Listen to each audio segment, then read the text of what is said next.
guys, and welcome to Talks with Tam. Today we are talking poetry with Seven the Poet. What's good, family? How y'all doing?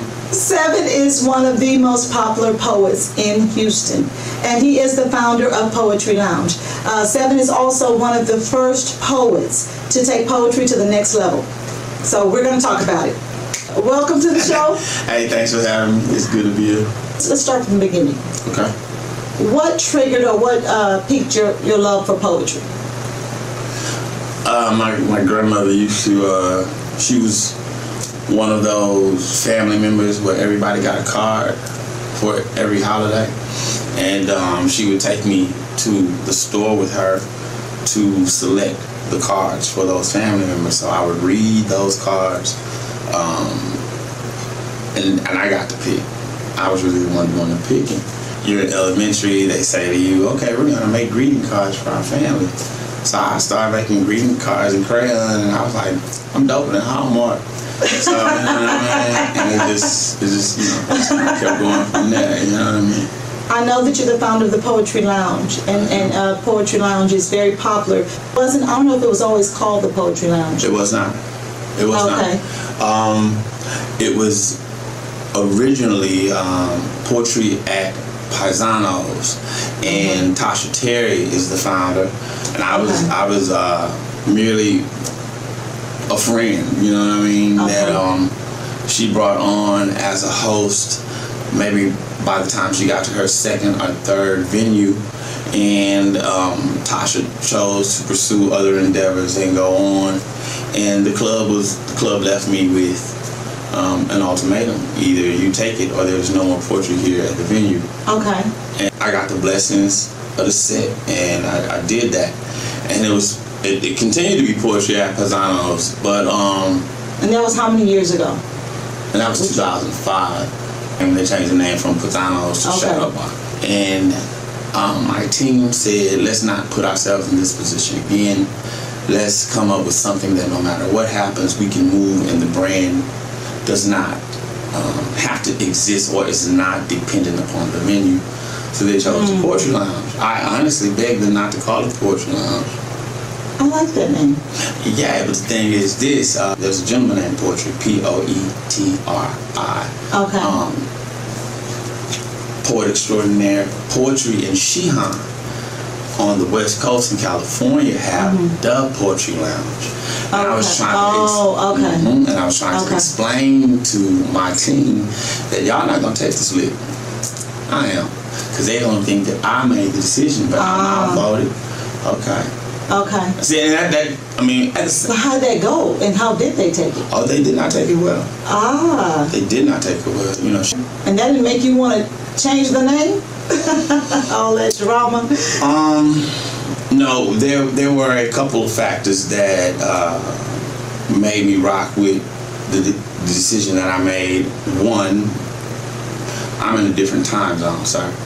So it's not like I'm interrupting what you have going on, and neither are you interrupting what I have going on. However, I am appreciative and respectful to your intellectual property and creativity. So might we discuss something along the lines of licensing, or possibly create a franchise situation? Franchising. That would be something. Oh, absolutely. We've seen it before. It's not like we're recreating the wheel with that idea. You have the Improv, you have the House of Blues, you have the Funny Bone, things of that nature, those are national, international brands, so it's not impossible. And I've always wanted to push poetry to that level, that we're doing something on that magnitude. Right, and I do believe you've taken poetry to the next level. You're the first poet that I've seen, opening for concerts and for plays and for all these different things. So just talk about some things that you've done as far as taking poetry to that next level. Those who are in the game and those who grind understand what the grind is, and in the grind you become really creative of how you present things. There was a restaurant called Copeland's. Copeland's had a grand opening, and for the grand opening it was hosted by Magic 102, author extraordinaire, Mr. Michael Baisden, Okay. and Candy Eastman was the host. They had a poetry competition. I write something real slick about candy, and I use the different candies in the candy store, and I call Candy. I say, "Sis, listen to this," and I was and she was like, "Got it." I was like, "What you mean, got it?" She said, "I recorded it. It'll play in a minute." And so then I became like the resident poet for Magic 102, and that was definitely elevation. Wow. As far as Poetry Lounge, have you ever thought about like memberships, like people paying memberships to help support poetry and the poets and keeping the lights on?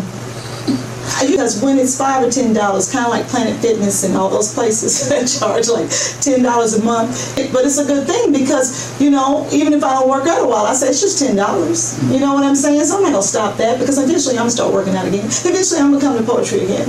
So I'm not gonna stop that from coming out of my account. So $5, you know, that's not much to ask. I'm just asking. You ever thought about the membership? We did that already. When? Oh, it was way back in the day. In fact, those cards, say Pisanos, we had the white card. The white card was for the poets that they would not have any trouble getting into the door, that they could flash that card and it was entry. Then we had black cards. Those were executive. Those were our high-end members who, even though we offer free entry, the amount of spending that they would do in the club allowed them carte blanche. And then there was the pink card. And with the pink card, all you had to do is beautiful. Everybody thinks they're beautiful though. I don't know how you got that beauty's in the eye of the beholder. I don't know how you got away with that. Everybody got a card. Everybody, okay. So you know I gotta ask, why'd you stop? Well, it was Pisanos, and so when they changed it to they changed the name. But when I started at Poetry Lounge, Pinky and Pilot, like when I started there. We could. Darling, I would be a slave to my ideas if I tried to bring them all into fruition. Okay, so, but that's a good one. You know what I'm saying? That's a good one. Yeah. I pay it with no problem. It's $5. I don't know what your fee would be. You gotta be careful with the pink card though. How so? Because you're gonna lose money. What is the benefit of having a pink card? You got everything for free. I would charge you. I think I wouldn't do the pink card. It's not necessary. I can afford it. Okay. So with that, I will say this. One thing that I've always liked about you, we've never been like close or anything, but it just seems like you're very humble.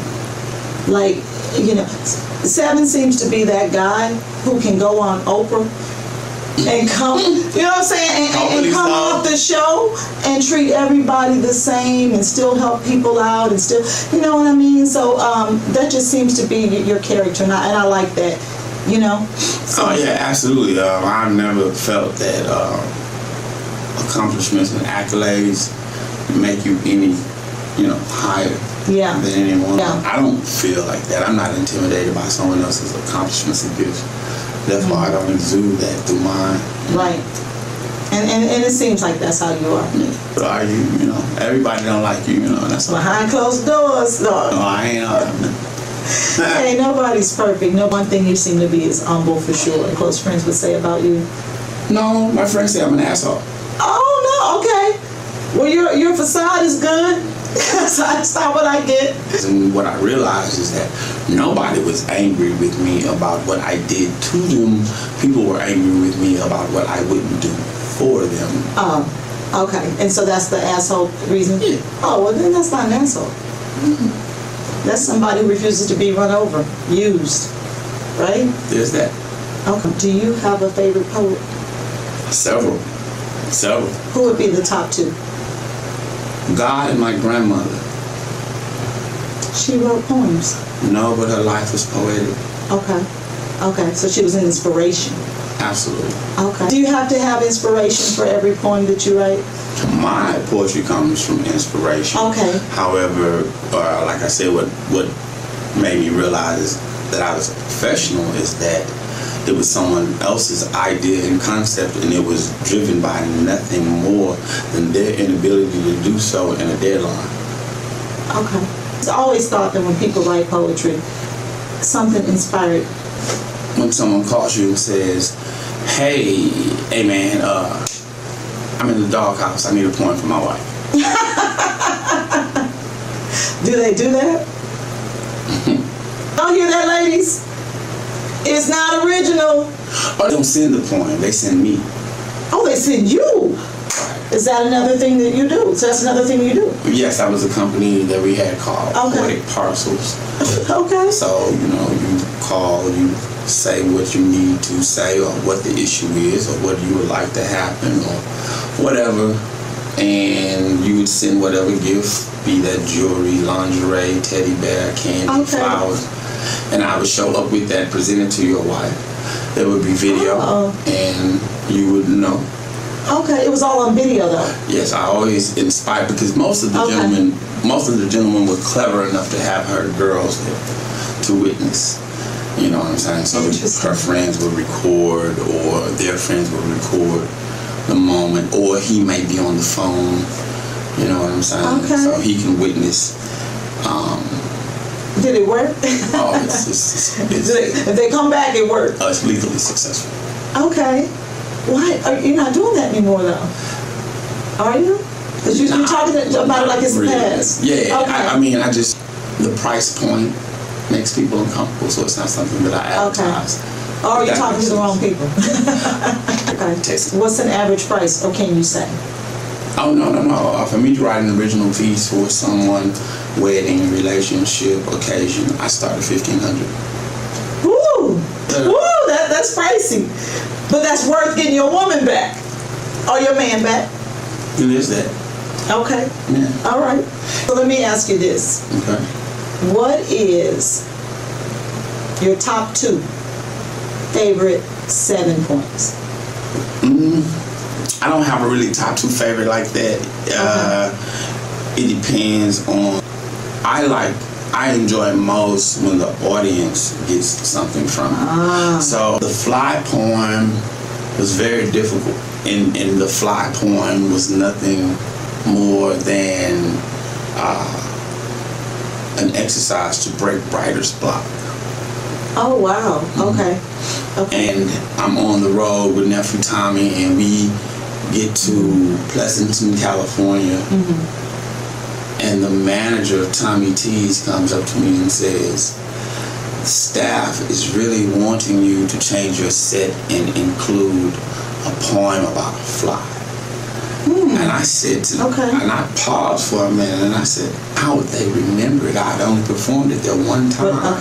And that was 8 years ago. Okay. You remembered one poem from 8 years ago, and when I did the poem, I got to stand there. I don't know what they said to the audience or the people or the staff, but they were ecstatic about that performance, and they had only seen it one time, and it gave me a different appreciation for the poem right there, because I didn't. Audience response. It was just an exercise for me. Okay. Not your favorite, but it's an audience favorite. Oh, it is an audience favorite. Okay, interesting. And I do agree that audience reactions make a big difference. And I want to tell you this because I have done poems on different stages. Okay. Poetry Lounge has the best audience. Poetry Lounge has the best audience, especially, for poets. Damn it! Really, seriously. And I'm gonna tell you why. And I'm gonna give that to the host. And I know you host this sometimes bar none host. Y'all get them ready. They're having some good food. They're having drinks, and they're real drinks. They're not watered down. They're real drinks. The bigger the tip, the bigger the sip. Take care of the people that take care of you. That is a Poetry Lounge original that I hear a lot of people. Yes. But and then there's the games, and there's the if you 25 to 30, here's your music. If you I won't put it all out there, but they get the audience ready. So by the time you come up and do a poem, they are so interactive. Y'all have the best audience, and it has a lot to do with the host. Everything is everything has purpose. Everything is deliberate. You know, and not like, oh, I just came up with these genius ideas. No, those are corrections from mistakes. Absolutely. That's how you learn. That's how you make it better. Like the cipher, how we cipher in the middle, in the beginning, and we meet and we talk, and I do the roll call and all that. Right. That comes, Slam Team birthed that. Slam Team birthed that because one of them would show up and sign everybody's name on the list. So now I've told Tam she can't perform because my list is full, and then half my list isn't even present or have any plans on showing up. So that's how we began to cipher before the show. If I don't see you, I'm not going to call you. Okay. Everything. Okay. So let me ask you this, since we're talking about the list. I got some questions about the list. Then I went to a different place, and I got there early because I had to leave. And I was like, I want to make sure I'm able to say my poem, so I want to get there early and get on the list. And I waited and waited and waited, and they called people. Now I'm third person on the list. But I waited and waited and waited, and they're just going down and down, and I'm just like, I'm third person on the list. I gotta go. You know what I'm saying? What they call me? I've been in it so long that I know who to put where. I use the list to guide the show. I remember hosting the Sunday after 9/11, and that was a very dark and dismal show. You know what I'm saying? All of the poets, they all had something to say along the lines, but I knew that I could call Craig Lindsay up, and Craig Lindsay was not going to do anything about that. Or I could call up Killer Whale, God bless the dead. What's up, bro? And he was going to be able to shift it. I knew I could just whisper something in Teo's ear, and whatever I said to him, because he is the freestyle, he is the epitome of off the dome poetry, and I could just give that to those people, and I knew I could shift my show. Right. Okay. So that's why everybody skips around, because if sometimes they know the poet. I would also like to say that my hosts are the best hosts in the city. That's it. Well, I don't know. Look, I have to agree because they get the crowd ready. And I've been on this. I've been in the audience as an audience member, and I've been on the stage as a poet. And let me tell you, they get the audience ready, and so they are interactive and they're energized. But I mean, like, I'm not talking about just me and Bar None. I'm talking about any of the people who I have groomed and taught the game. I mean, the proof is in the pudding. They say you're not a true leader unless you can create other leaders. And how long has it been? A quarter of a century. Wow, it's been a long time, and I've been going for back in the day years, and I still enjoy going. I still enjoy it, and I like the vibe, the music, and that's another reason why you guys probably have an energized audience. You can come an hour early and have drinks and listen to music before it even starts. And those lemon pepper wings, woo! You know, the food is good, and so we've not always had food.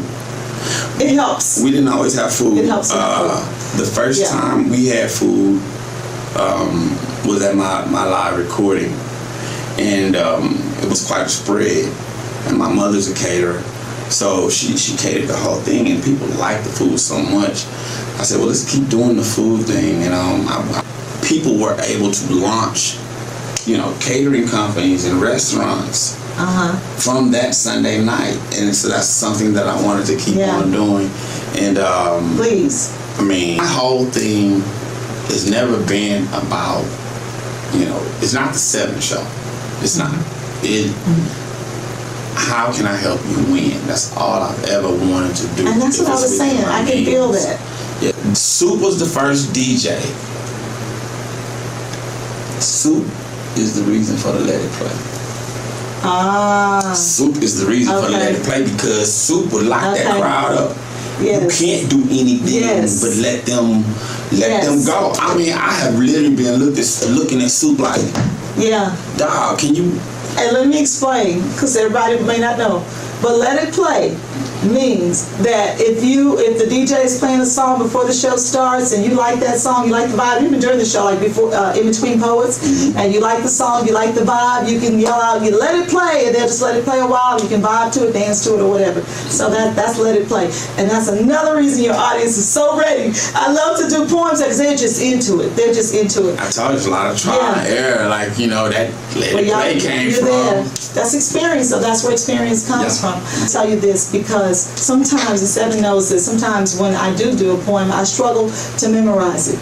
And I know a lot of times, and I know what the problem is, I learned is that poets that do memorize it, they're doing poetry all the time. They're going to different spots and they're doing their, you know, I don't do it that often, and then I tend to want to do something different every time I'm in front of a crowd, so it's hard to keep one memorized, especially the longer ones. I have an idea for that. Okay. I'm gonna get your thoughts on it. Okay. Don't laugh. So, I'm memorizing a poem. A lot of times I will read it and record it on my phone. Okay? Would it make sense when you're on stage, if you don't want to read from your phone, you don't want to read from a paper, to put your earphone in, connect it to your phone, and listen to yourself reciting it, and kind of recite it with yourself, maybe one line behind, with your recording, recite it, and then you won't have to look at your phone because you're really listening to it. It's still original. Absolutely. Is that's okay idea? Yeah. Okay. Well, y'all heard it first on Talks with Tam. Yeah. I mean, you know, that I understand where my passion for memorization or my standard of memorization comes from. I know exactly where it comes from. My 5th grade teacher, Peggy Goffney, you got words from the top of this paper to the bottom of this paper on this medium-sized legal sheet, and I'm like, Miss Goffney said, you will learn it because you can, and I believe in you. And I worked and I worked and I worked and I worked and I worked. And I got up there without that paper, and it felt good to absolutely not need the paper, to know that I had internalized those words and that I could give it, you know, to the audience, and that I wouldn't embarrass my mom. You know what I mean? And I was taught that memorization was the way to go. It is. It absolutely is. Yeah. The poem is always better when you don't read. Well, not only that, technically speaking or functionally speaking, the Notes app in most people's phones don't have a page break. So you have no idea how long that poem is. That holding the show hostage. This is rude. You don't stay hostage. How dare you? You don't know. But anyway, I thought about that because I struggle sometimes, but that is not, it's always better to have nothing to know your poem. Mainly as a last resort or for new poems that you don't quite know yet. I do think it really takes away from your poem to sit up there reading from your phone or reading from a paper. It really, really does take away from it. It takes away from, people can't feel it as much, even if it's a good poem. Right. And then, you know, also we cannot discount where I'm concerned that I'm first generation hip hop. So, you know, I've never seen anybody in the battle. Yeah. It wasn't no phones. You know what I heard at one of your events? I heard somebody say, how can you remember songs and remember all these other things and not your own words? I was like, ouch! I was like, I will never, because that makes so much sense to me, because, you know, we remember other people's songs and things. How can you not remember your own words? That was heavy. Yeah, and that's very true. Yes. Right. What I like about your poems, and I'm going to tell you my favorite ones later in a minute, but what I like about Seven's poems is, I know, and my background is education, I know that people are not auditory. Most people are not auditory. Oh, wow, yeah. Yeah, they're kinesthetic and they are visual. And they're visual. And so, though deep poems are good and they sound good, if people can't follow, so I try to keep it simple. And it's not that you keep it simple. You're right in the middle where you can go deep and keep it understandable enough where people who are not auditory can follow. And so sometimes poems get so deep. I'm telling you, I'm telling you, sometimes poems get so deep that people are like, that sounds good, but what is he talking about? Why are you laughing? Because I can hear the conversations. You've heard this? I can hear the conversations from back in the day. You know what I'm saying? We talking about 20-year-old conversations, 15-year-old conversations. One of the cornerstones to my success is not going for low-hanging fruit. Man, you know, everything ain't Mother Goose, bro, and everything ain't gonna be ABC. But you know, some you deep for no reason. That's what we used to say. I want to find the person who feels or thinks that they don't like poetry, and I want to make them a fan. Okay. I want to go in spaces where poetry is not welcome and have them roll out the carpet. And that is why I have consistently ascended. And that's what expands the poetry world. And it's trying so on that note, I remember doing a poem and I was just getting back on the stage and all the audience was just it was so awesome at Poetry Now. It was your birthday. Okay. And Seven Always Meets with the Poets. Which one? There's the last one. The last one. Okay. And Seven always meets with the poets before they go on stage. And he said, guys, I got some people here from the hood tonight that don't like poetry. And I need y'all to really give it to them. Oh my God. I did. What did they think? They were excited. They were excited. I mean, because this is the thing now, you know. At the age that I am, my age group, they are intellectual enough to absorb that, you know what I mean? But like when I was talking about the early, when I was having to defend it and all that, I was in my 20s, you know what I'm saying? So, okay, so they did enjoy it. Because I know you wanted to impress, because you were like, they don't usually like poetry, but I need y'all to, you know. I think I was the first one that night, so I was like, oh Lord. They loved it. But and really what I was trying to protect, I was really trying to protect the poets from the family reunion vibe. I've not seen you in a few years, you've not seen me. We're here at V Party. I'm a bit tipsy, you're a bit tipsy, and now we gotta be quiet. And I wanted you all prepared. Okay. But y'all did an excellent job. I wondered about that because I said, well, I hope they enjoy poetry. They did. Okay, so my favorite 7 poems. Okay. As I said, education's my background. I think those of you that know Seven's poems probably think I'm gonna say is I teach. Though I like that poem. It's the one to the parents. Before the parents. It's the ones, but that's not but hold on. I got 3. Three of my top ones.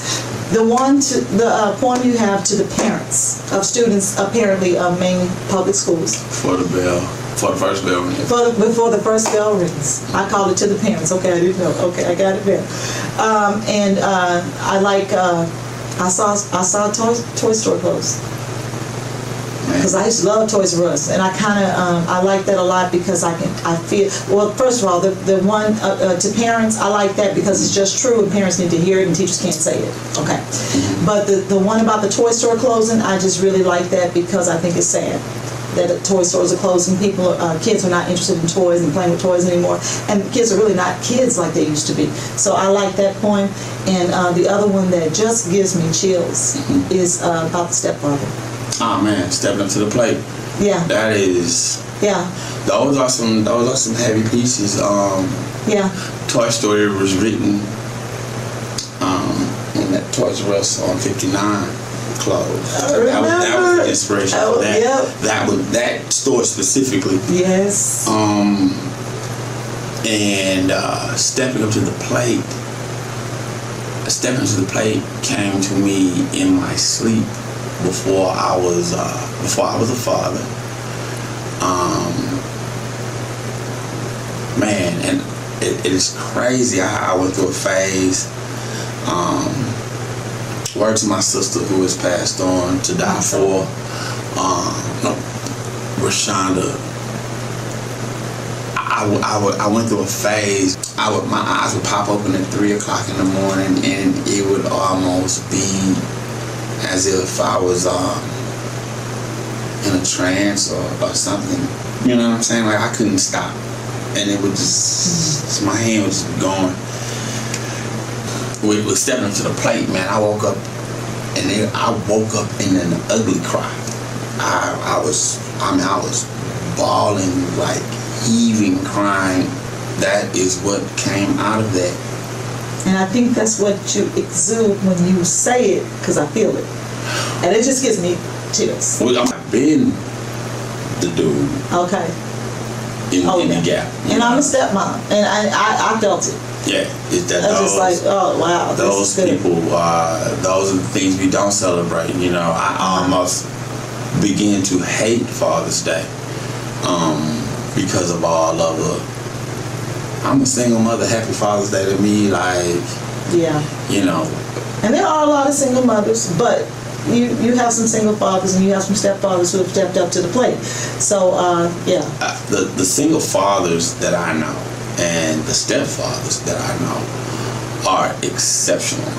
That's why I asked who are these people? Yeah. And where did you meet them? And surely you should be responsible for where you were in the time and intimacy that you gave up. But it is not.